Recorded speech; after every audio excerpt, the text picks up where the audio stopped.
Well, there's some, emotional stuff that happens as we get to the end of the show. And it's, I think we've actually experienced those moments now where it's not just about the story, but there's also kind of mixed into that is the sense of loss where we go, oh, that's the last episode that's going to be centered on that character, for instance, or this is a major piece of mythology that we're actually putting out there, and the sort of finality of actually this last batch of scripts has had this whole other kind of emotional quality to it that's been, kind of a surprise, but I guess not really a surprise, but you can't really necessarily be prepared for what it's going to be like to write the last few episodes. Any idea how many fan sites there are? Like, have you ever say I have No.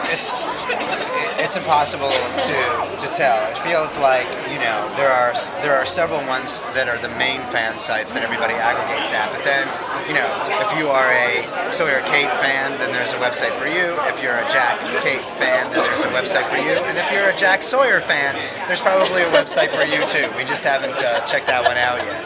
And there's a lot of people who blog. I mean, I think there are so many people who've actually made relationships and sort of used Lost as sort of a stepping stone to kind of commune with other people and make friends and get married, and literally the show has been a way for people to connect with each other in kind of incredibly significant ways, and that's something which we never expected. But I remember we went to a fan event the first year, and there was on this website, the Fuselage, and there were all these people who were meeting and greeting each other, and they kind of cared about us, but they honestly cared more about seeing each other because they'd all been sort of fervently blogging about the show, and they were actually now laying eyes on each other for the first time. So it was like, yeah, it was cool that we were there and some of the actors were there, but for them it was even more about like, oh my God, there's Crystal 333. I have never met you, and they were really excited.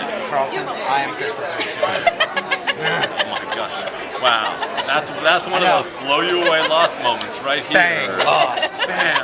Right. Act break. It's time you knew. Cliffhanger. I shouldn't have written those things back. No, you should have. You should have. Is there something you want to say to your fans? I mean, as corny as it sounds, we just want to say thank you. I mean, the idea that, we're about to embark on the 106th hour of Lost, and that anybody still cares, especially with this show, it's required a tremendous amount of, sort of patience and perseverance and faith. And I think, the hardest thing to have in anybody is faith.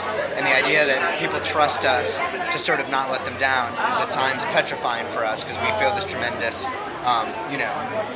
burden to basically make people feel like it was worth their while. But at the same time, there are so many options of things that people can be invested in or can spend their time on. And the fact that they've chosen Lost just makes us feel, enormously grateful and indebted. So, I think, thanks guys is probably as simple and as true and as honest as it gets. Your fans side more with Locke then, not with Jack. Well, we'll see about that. I think that, Even Jack might come around. the funny thing is that I think that all through the history of the show, the fans have sort of thought that they knew where the show was going and where it was going to, people theorize and stuff, but as we've said before, you kind of have to have more information, and even this season you need more information to kind of come to a correct theory about what Lost is all about, but it's going to happen pretty soon.